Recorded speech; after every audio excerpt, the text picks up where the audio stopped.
أسعد الله أوقاتكم أينما كنتم سيداتي سادتي. من تلفزيون دولة إريتريا إليكم نشرة الأخبار التي أستهلها معكم أنا عبد الله محمد علي بأهم وأبرز العناوين.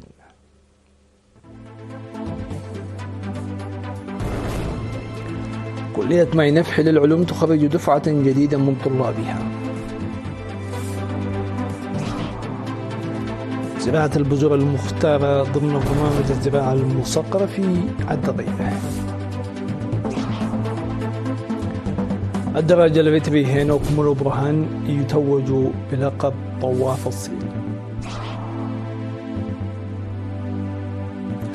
ولافاروف يزور كوريا الشمالية لعقد جولة محددة. واشنطن تفرض عقوبات على الرئيس الكوري.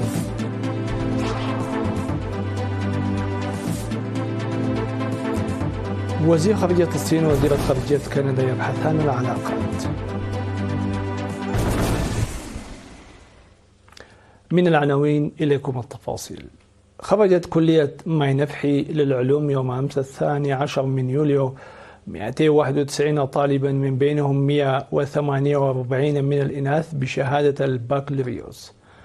وحصل الخريجون على شهادة البكالوريوس 64% منهم في الأحياء، و80 في الكيمياء، و39 في الرياضيات، و31 في الفيزياء، و46 آخرون في الإحصاء. وأفاد عميد الكلية البروفيسور جبراياس كودوم أن عدد الخريجين زاد بنسبة 11% عن العام الماضي و20% من عام 2023، وأنه قد تخرج مع مجموعه 4150 طالبا بشهادات الدبلوم والبكالوريوس في السنوات 17 الماضية. وأوضح ضيف الشرف في مراسم التخريج وزير الأراضي والمياه والبيئة السيد تسفاي قبر سلاسة أن تأهيل المواطنين المجهزين بالمعرفة والتكنولوجيا مسبقا ضروري للتنفيذ الفعال لبرامج التنمية في مختلف القطاعات، وأن الحكومة الإريترية تتطلع وتجتهد لمحو الأمية ومحاربة الفقر عبر التنمية المستدامة وضمان السلام والاستقرار. وأكدت ممثلة الخريجين استعدادهم لخدمة البلاد بالتقلب على التحديات في حياتهم الشخصية والمهنية بالمعرفة الأكاديمية والاجتماعية التي اكتسبوها في الكلية. وفي الختام تم تكريم الطلاب المتفوقين في دراستهم بالميداليات. وتعمل كلية العلوم بماي نفح حاليا ب 61 عضو في هيئة التدريس، منهم 16 أجنبيا إضافة إلى 22 معلما جامعيا يدرسون حاليا للحصول على شهادة الدكتوراه، و6 آخرون يواصلون دراسة الماجستير في الخارج.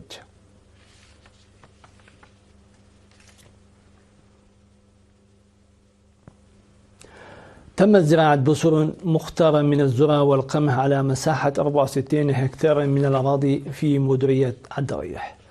وقال ممثل الزراعة المصقرة في مكتب الزراعة بالمديرية السيد تسفوت عامة أن 198 مزارعا ينشطون في ضواحي مألوية ودرعا وأوهني ومندفرة وحينبة زرعوا 32 كنتالا من البذور المختارة. وذكر المزارعون ضرورة استخدام البذور المختارة المزروعة ضمن برنامج الزراعة المصقرة لأنها تعطي إنتاجية عالية ومقاومة للأمراض وتتأقلم مع شح المياه. وأضاف أحد المشرفين على المشروع في ضاحية مألويا وتخنع السيد تعقست فرزقي أن المزارعين تعلموا كيفية الزراعة في الأحواض المخططة واستخدام الأسمدة الطبيعية، إضافة إلى أنهم يعملون على الإنتاج باستعمال كمية مياه أقل. وبالإضافة إلى ذلك سيتم زراعة 370 ألف شتلة من الأشجار من 12 نوعا من قبل زارعي الأشجار من القطاع الخاص والمؤسسات الدينية والمكاتب والإدارات المحلية.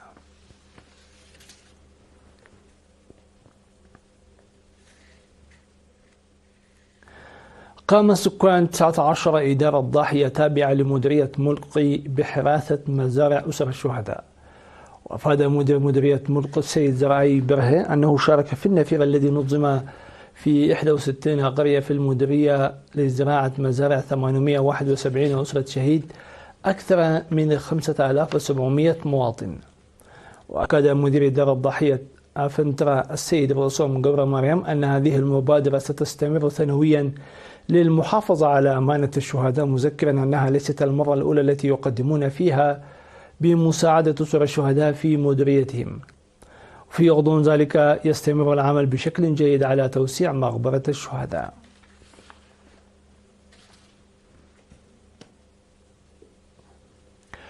احتفلت مؤسسة روبرت دانس للتدريب التي تعمل تحت مظلة جمعية الموسيقيين الإريتريين بتخريج 60 شابا في 11 من يوليو في سينما أزمرة.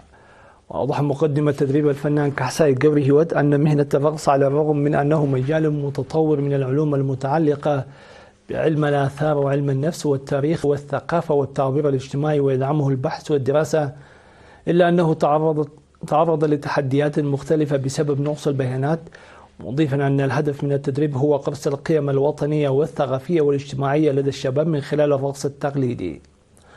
كما ذكر في الاحتفال أن المتدربين من منتسبي وحدات قوات الدفاع والمؤسسات المختلفة والطلاب حضروا التدريب النظري والتطبيقي ل9 أشهر وحققوا نتائج مشجعة. في غضون ذلك خرجت الجمعية الوطنية للصم في إريتريا 15 عضوا من دورة في الطبخ نظمت بالتعاون مع شركاء الجمعية. وتم تنظيم التدريب الذي ركز على إعداد وتقديم الأطعمة الوطنية والعالمية بالتعاون مع مدرسة مرحبا للحرف والطبخ. وفي هذه المناسبة تم تخريج مصممي الأزياء وتقديم عروض للأزياء العصرية والتقليدية.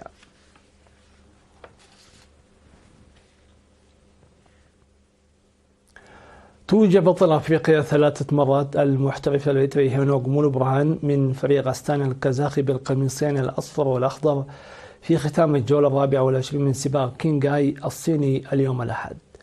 وفاز الدراجة الإريتري الشاب هينوغ بالسباق الذي بلغ طوله 1323.7 كيلومتر إجمالا في 8 مراحل، حيث احتل المركز الأول في أطول مرحلة وهي السادسة التي قطت 232 كيلومتر، والمركز الثاني في المرحلة الخامسة، والمركز الثالث في المرحلتين الثانية والسابعة.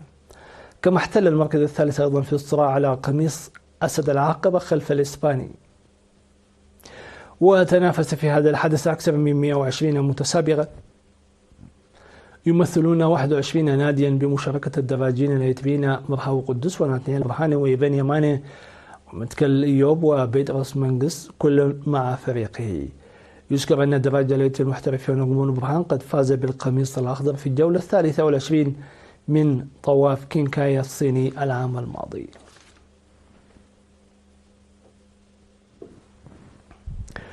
السادة والسيدات إلى فاصل ومن ثم نوافيكم بالأنباء العالمية.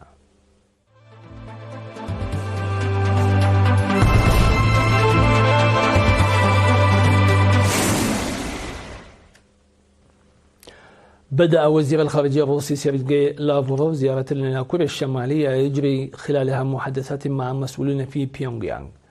وقالت وزارة الخارجية الروسية أن لافروف أجرى محادثات في إطار الجولة الثانية من الحوار الاستراتيجي على مستوى وزراء الخارجية. وبحسب وكالة أسوشيتد بريس فإن هذا التطور يثير مخاوف بين جيران كوريا الشمالية، حيث أجرت الولايات المتحدة وكوريا الجنوبية واليابان مناورات عسكرية مشتركة شاركت فيها طائرات حربية متطورة قبالة جزيرة جيجوا الجنوبية في كوريا الجنوبية.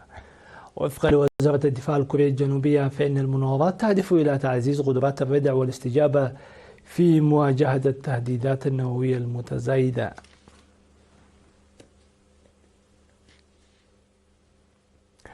أعلنت الولايات المتحدة فرض عقوبات غير مسبوقة على الرئيس الكوبي ميغيل دياز كانيل بعد 4 سنوات على تظاهرات مناهضة للحكومة لم يسبق للجزيرة أن شهدت مثيلا لها. وأشار وزير الخارجية الأمريكي مارك روبيو إلى أن الوزارة فرضت قيودا على منح الرئيس الكوبي تأشيرة الدخول إلى البلاد، كذلك تستهدف العقوبات وفق روبيو شخصيات بارزة في النظام. وندد وزير الخارجية الكوبي برونو رودريغيز بالعقوبات، قال فيها أن إدارة الرئيس الأمريكي دونالد ترامب لا يمكنها إخضاع شعب كوبا وقياداتها.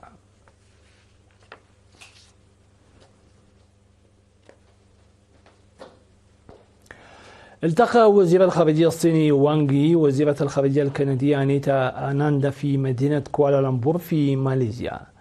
وأكد وانغ أن العلاقات الصينية الكينية شهدت صعودا وهبوطا في السنوات القليلة الماضية، مضيفا أنه لا توجد نزاعات حدودية أو صراعات جيوسياسية بين الدولتين، وأنه يمكنهما أن تصبحا شريكتين تحققان نجاحات مشتركة.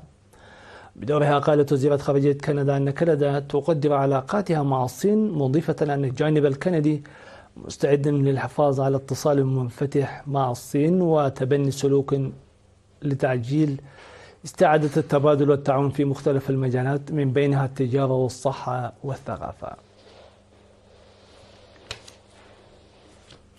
سيدتي سادتي، هكذا نكون قد وصلنا إلى ختام هذه النشرة، لكن قبل أن نودعكم إليكم أبرز ما جاء فيها.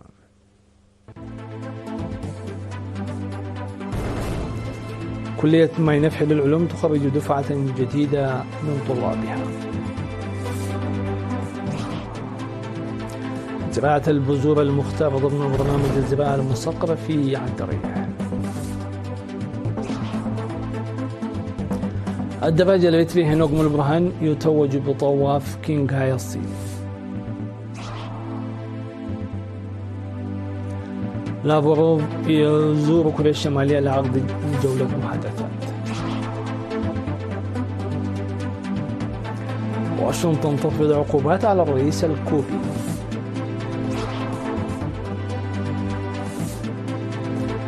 وزير خارجية الصين وكندا يبحثان عن العلاقات بين البلدين. حتى جديد اللقيا تقبلوا أجمل التحيات مني ومن الفريق العامل وأطيب المنى.